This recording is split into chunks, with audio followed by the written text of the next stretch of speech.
교단이 다른 것은 종교가 다른 것입니다. 각 교단들의 교리를 살펴보면 같은 종교라 말할 수 없을 만큼 큰 차이를 보입니다. 특히 가장 중요한 구원받는 방법은 교단별로 대립되거나 그 순서가 다릅니다. 이러한 차이는 진보적인 교단과 보수적인 교단만의 문제가 아닙니다. 같은 성향을 가졌더라도 각 교단은 구원받는 방법이 다릅니다. 구원의 주체가 누구이고 그 주체의 비중이 얼마인지에 따라 구원의 유무가 결정됩니다. 하나님과 사람 사이의 구원을 주도하는 쪽은 어디인지에 따라 각 교단의 구원이 결정되는 것입니다. 이러한 갈등은 오늘의 교회만이 가진 문제가 아닙니다. 창세기를 시작으로 요한계시록까지 성경은 계속해서 이 문제를 다루고 있습니다. 우리의 구원은 누구의 손에 달려있고 구원을 완성하는 것은 무엇인지 말하고 있습니다. 오늘은 바로 이러한 내용을 창세기 15장 6절을 배경으로 함께 살펴보겠습니다. 주제가 주제인 만큼 평소보다 조금 더 주의를 기울여 들어주시면 정말 감사하겠습니다.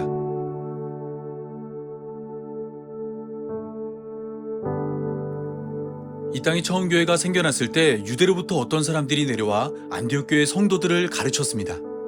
이때 그들의 가르침은 모세의 법대로 할례를 받지 아니하면 능히 구원을 받지 못한다는 것입니다. 예수님을 믿는 교회가 되었지만 여전히 율법을 지켜야만 구원의 이름으로 이 교회에 해당하는 할례를 받으라 말한 것입니다.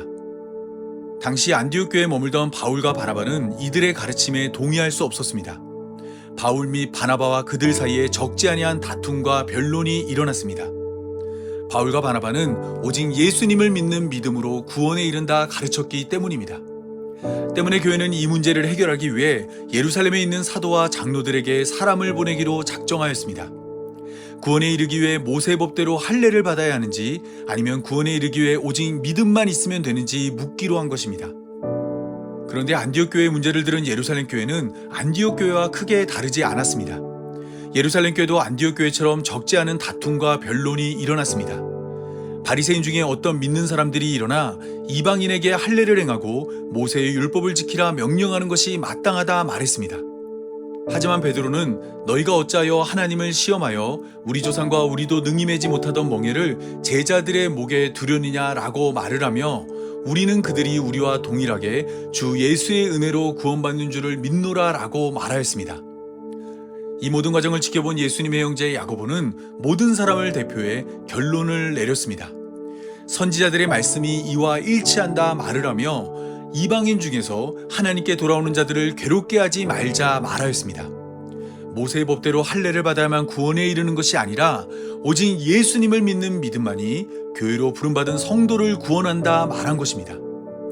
그렇습니다. 이 땅의 처음 교회는 적지 아니한 다툼과 변론 뒤에 예수님을 믿는 믿음만이 구원이란 것을 결정했습니다. 예수님을 믿더라도 할례를 받아야 하고 모세의 율법을 지켜야만 구원에 이른다는 주장을 배격했습니다. 오직 예수님을 믿는 믿음만이 차별 없이 모든 사람을 구원한다 믿은 것입니다.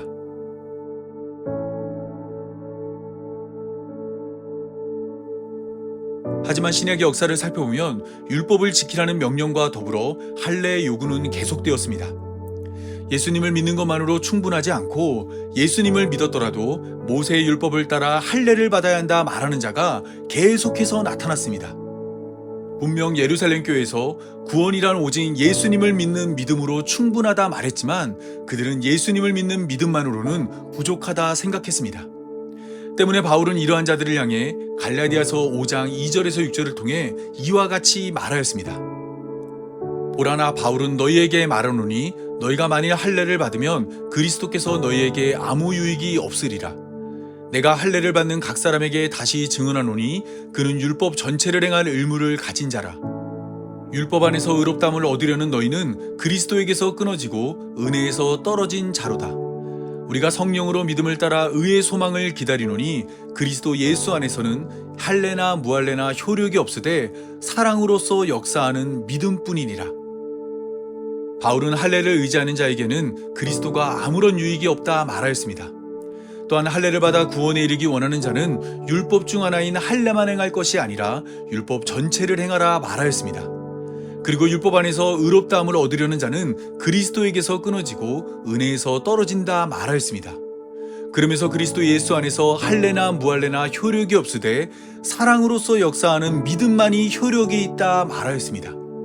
예수님으로 구원에 이르기 위해서는 오직 믿음만 필요하다 말한 것입니다. 하지만 이 땅의 처음 교회는 계속해서 흔들렸습니다. 구원에 이르기 위해 하나님을 감동시킬 행동이 필요하다 생각했습니다. 수고하고 노력하여 모세율법을 지키거나 육체를 괴롭게 하는 할례를 행하면 하나님이 자신을 기뻐할 것이라 믿었습니다. 성령을 받아 예수님을 믿음으로 교회가 된 자들이 다시 육체를 의지해 구원에 이르려는 과거로 돌아간 것입니다. 갈라디아서 3장 1절에서 6절입니다. 어리석도다 갈라디아 사람들아, 예수 그리스도께서 십자가에 못 박힌 것이 너희 눈앞에 밝히 보이거늘 누가 너희를 꾀더냐. 내가 너희에게서 다만 이것을 알려하노니 너희가 성령을 받은 것이 율법의 행위로냐 혹은 듣고 믿음으로냐. 너희가 이같이 어리석으냐. 성령으로 시작하였다가 이제는 육체로 마치겠느냐. 너희가 이같이 많은 괴로움을 헛되이 받았느냐. 과연 헛되냐. 너희에게 성령을 주시고 너희 가운데서 능력을 행하시는 이의 일이 율법의 행위에서냐 혹은 듣고 믿음에서냐. 아브라함이 하나님을 믿음에 그것이 그에게 의로 정하였다 함과 같으니라. 이 모습을 지켜본 바울은 그들을 어리석다 말했습니다. 그들의 어리석음은 여러 가지 질문으로 소개됩니다. 첫째는 너희가 성령을 받은 것이 율법의 행위로냐 혹은 듣고 믿음으로냐이고, 둘째는 성령으로 시작하였다가 이제는 육체로 마치겠느냐이며, 셋째는 많은 괴로움이 헛되이 받았느냐이고, 넷째는 다시 한번 너희 가운데서 능력을 행하시는 이의 일이 율법의 행위에서냐 혹은 듣고 믿음에서냐라고 물었습니다. 율법의 행위와 믿음을 대립되는 위치에 놓고 그들을 교회로 만든 것이 무엇인지 물은 것입니다. 이 질문은 동일하게 우리에게도 적용됩니다. 오늘 우리로 교회로 부른 것은 율법의 행위입니까? 아니면 듣고 믿음입니까? 우리는 무엇으로 인해 교회로 부름받은 성도가 되었습니까?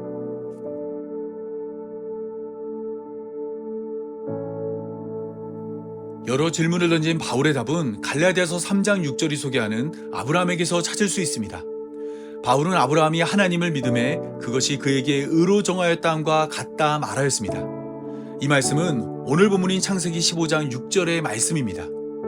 하나님은 자식을 요구하는 아브라함에게 무뼈를 보여준 후 그의 자손이 이와 같을 것이라 약속해 주었습니다. 이때 아브라함은 여호와를 믿었고 여호와는 이를 그의 의로 여겨주었습니다. 여기서 우리는 아브라함을 의롭게 만든 그의 믿음을 살펴봐야 합니다. 아브라함은 무뼈를 보여준 하나님이 이와 같이 자손을 준다는 말을 믿었습니다. 이 말씀은 지난 시간 살핀 것처럼 가깝게는 이삭을 준다는 약속처럼 보이지만 구속의 관점으로 바라보면 이 약속은 예수님에 대한 약속입니다. 갈라디아서 3장 16절에서 바울은 이 약속들은 아브라함과 그 자손에게 말씀하신 것인데 여럿을 가리켜 그 자손들이라 하지 아니하시고 오직 한 사람을 가리켜 내 자손이라 하셨으니 곧 그리스도라 말하였습니다. 때문에 자손에 대한 약속을 믿은 아브라함의 믿음은 예수님을 향한 믿음입니다. 아브라함은 무뼈를 보여준 하나님이 예수님 보내주실 것을 믿었고 하나님은 예수님 보내주실 것을 믿은 아브라함의 믿음을 의롭게 여겼습니다. 하나님이 아브라함을 의롭게 여긴 시점은 아브라함이 할례를 받기 전입니다.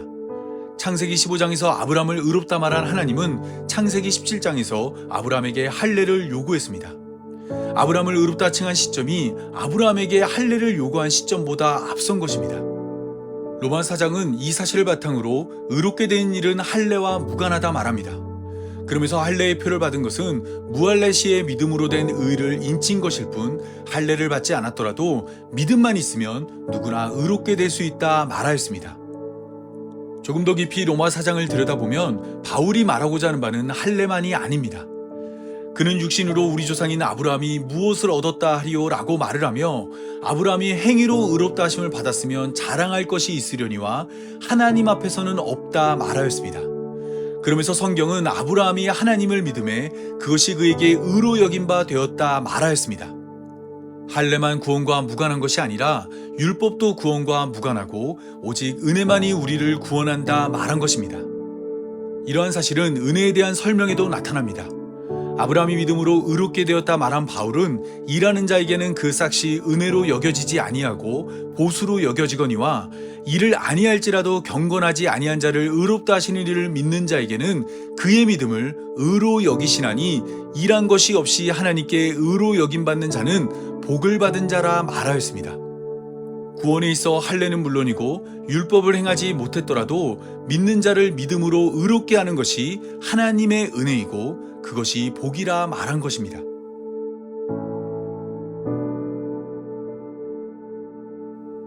교회는 계속해서 믿음만으로 구원에 이른다 말했지만 행위를 요구하는 목소리는 끊이지 않았습니다. 교회가 안정화될수록 행위를 요구하는 목소리는 커져갔고 은혜를 강조하는 목소리는 작아졌습니다. 교회의 세력이 넓어질수록 요구되는 행위들은 늘어갔고 값없이 거저주는 은혜의 역할은 좁아졌습니다. 이를 바로잡기 위해 루터를 시작으로 오직 믿음을 외치며 종교개혁이 시작되었지만 얼마 지나지 않아 알미니우스를 중심으로 믿음과 더불어 행위를 강조하는 기독교가 고개를 들었습니다. 오늘의 교회는 이러한 역사의 산물입니다. 많은 교회들이 예수님을 믿는다 말하면서 여전히 행위를 의지하고 있습니다. 하나님은 아브라함의 믿음을 보고 그를 의롭게 여겨주었지만 많은 교회들이 우리는 우리의 거룩한 삶으로 스스로 의롭게 되어야 한다 말합니다. 도덕적이고 윤리적이며 종교적인 열심으로 하나님을 만족시키고 이웃사랑과 내려놓음으로 스스로의 구원을 완성해야 한다 가르칩니다. 하지만 이러한 가르침은 성경의 가르침과 거리가 멉니다. 예수님은 이러한 내용을 가르치지 않았습니다. 이 땅의 처음 교회도 이러한 교회가 아니었습니다. 오히려 행위를 강조한 이러한 가르침은 성경을 통해 실패로 결론났고 예수님의 책망을 들었으며 교회가 배격했던 교회의 모습입니다. 개혁가들은 이와 같은 교회를 개혁하기 위해 종교 개혁을 시작했습니다. 성령으로 시작하였으나 육체로 마치려는 교회를 바로잡으려 한 것입니다. 물론 이것을 바로잡는 것은 매우 어렵습니다. 이 모든 문제의 근간에 하나님의 말씀이 있기 때문입니다. 그들은 하나님의 말씀을 손에 쥐고 있으나 하나님의 말씀을 읽지 않습니다. 하나님의 말씀을 읽더라도 그 내용을 깨닫지 못합니다. 창세기를 시작으로 요한계시록까지 하나님은 계속해서 믿음만이 우리의 구원이라 말했지만 그들은 이 사실을 믿지 않았습니다. 믿음만으로 구원한다는 것을 이해할 수 없었습니다. 심지도 않은 것을 거둘 리 없고 일한 것이 없이 보수를 받을 리 없다 생각했습니다. 하나님의 말씀에서 값없이 거저주는 은혜를 깨닫지 못한 채 오직 행한 대로 갚으시는 하나님만 보고 자신의 행위로 하나님을 만족시키려 한 것입니다. 마태복음 7장은 이러한 자의 최후를 잘 보여주고 있습니다. 마지막 때에 자기 행위를 의지한 자들은 주여 주여 우리가 주의 이름으로 선지자 노릇하며 주의 이름으로 귀신을 쫓아내며 주의 이름으로 많은 권능을 행하지 아니하였나이까 라고 말을 하며 천국의 문을 열어달라 말합니다. 그런데 예수님은 그들의 음성을 듣고 내가 그들에게 밝히 말하되 내가 너희를 도무지 알지 못하니 불법을 행하는 자들아 내게서 떠나가라 라고 말씀하십니다. 천국문 앞에서 그들이 행한 모든 것은 불법으로 분류되었습니다. 천국문 앞에서 하나님이 받으시는 한 가지는 오직 믿음이기 때문입니다. 믿음만이 구원이란 것은 역시 마지막 때의 모습을 소개하는 마태복음 25장의 이야기를 통해 확인할 수 있습니다. 예수님은 인자가 자기 영광으로 모든 천사와 올 때 자기 영광의 보좌에 앉아 모든 민족을 목자가 양과 염소로 구분하는 것처럼 나눌 것이라 말씀하였습니다. 이때 양은 오른편에 염소는 왼편에 둘 것인데 모든 것을 판단하는 임금은 오른편에 선 자들에게 내 아버지께 복받을 자들이여 나와 창세로부터 너희를 위하여 예비된 나라를 상속받으라 말을 하며 내가 줄일 때에 너희가 먹을 것을 주었고 목마를 때에 마시게 하였고 나그네 되었을 때에 영접하였고 헐벗었을 때에 옷을 입혔고 병들었을 때에 돌보았고 옥에 갇혔을 때에 와서 보았다 말하였습니다. 임금이 자신이 힘들고 어려울 때 오른편에 선 자들이 자신을 잘 섬겨서 그들에게 구원을 허락한다 말한 것입니다. 그런데 이때 오른편에 선 자들은 전혀 기대하지 못한 반응을 보입니다. 그들은 주여 우리가 어느 때에 주께서 줄인 것을 보고 음식을 대접했으며 목마른 것을 보고 마시게 하였나이까? 어느 때에 나그네 되신 것을 보고 영접하였으며 헐벗은 것을 보고 옷 입혔나이까? 어느 때에 병든 것이나 옥에 갇힌 것을 보고 가서 배웠나이까? 라고 답하였습니다. 임금은 그들의 행함을 칭찬했는데 오른편의 선자들은 자신이 행한 것이 없다 말하였습니다. 여기서 우리는 오른편의 선자들이 이렇게 말할 수 있는 이유를 살펴봐야 합니다. 오른편의 선자들은 임금의 결정에 따라 영원한 천국에 들어갈 수도 있고 영원한 지옥에 들어갈 수도 있습니다. 일생이 아닌 영생의 문제가 임금의 결정에 달려 있습니다. 그런데 이때 영생을 결정하는 임금이 그들의 행위를 칭찬했습니다. 그 순간 입을 막고 임금의 칭찬을 그대로 받아들이면 창세로부터 예비된 하나님 나라를 상속받을 수 있습니다. 그런데 오른편의 선자들은 입을 열어 자신은 그런 일이 한 적이 없다 말하였습니다. 구원을 결정하는 것은 행함이 아니라 오직 예수님을 믿는 믿음이라는 것을 믿었기 때문입니다. 그러한 믿음으로 그들은 자신의 행위를 칭찬하는 임금에게 자신은 아무것도 하지 않았다 고백할 수 있었습니다. 마지막 때를 향해 성큼성큼 걸어가는 우리에게도 이와 같은 순간은 분명히 찾아올 것입니다. 수많은 사람들이 오른편과 왼편으로 나뉘어지고 천국과 지옥이 결정되는 두렵고도 떨리는 자리에 서게 될 것입니다. 이때 모든 것을 판단하고 결정하는 임금이 우리의 행위를 칭찬하며 창세로부터 예비된 하나님 나라를 상속받으라 말을 하면 우리는 그 앞에서 우리의 행위를 부정할 용기가 있을까요? 오직 예수님을 믿는 믿음만이 우리의 구원이란 믿음으로 담대히 우리는 선한 일을 하지 않았다 고백할 수 있을까요? 오늘 우리는 이러한 믿음을 가지기 위해 하나님의 말씀을 읽어야 합니다. 아브라함의 행위가 아닌 아브라함의 믿음을 보고 그를 의롭게 하신 하나님을 깨달아 우리의 행위가 아닌 우리의 믿음을 가지고 하나님 앞에 서야 합니다. 예수님은 우리가 이러한 믿음을 가질 수 있도록 우리에게 오셨습니다. 하나님이 약속한 모든 것을 지켜 우리의 죄를 십자가에서 대속하였습니다. 죄는 우리가 지었지만 죄의 값은 예수님이 지불하였습니다. 우리가 죽어야 할 자리에서 예수님이 대신 죽음으로 우리의 삶은 사망에서 생명으로 옮겨졌습니다. 일한 것이 없지만 우리에게 복 주시는 하나님이 값없이 거저주는 은혜로 우리를 구원하였습니다. 이 사실을 믿음으로 하나님의 심판 앞에 우리의 행위를 부정하고 오직 예수님을 믿는 믿음만을 의지하는 교회로 부름받은 성도의 삶이 되기 바라며 오늘 말씀 맺겠습니다. 다 함께 기도하겠습니다. 우리를 믿음으로 불러주신 하나님 감사합니다. 구원의 행위가 필요했다면 우리는 누구도 구원에 이를 수 없는 죄인입니다. 하얀 옷을 갖춰 입고 화려하게 장식해도 우리 안에는 온갖 더러운 것들로 가득 차 있습니다. 회전하는 그림자도 없는 하나님 앞에 서기에는 너무 많은 어두움에 거하고 있습니다. 이러한 우리를 밝은 빛으로 우리에게 오신 예수님의 보혈로 덮어 구원하여 주옵소서.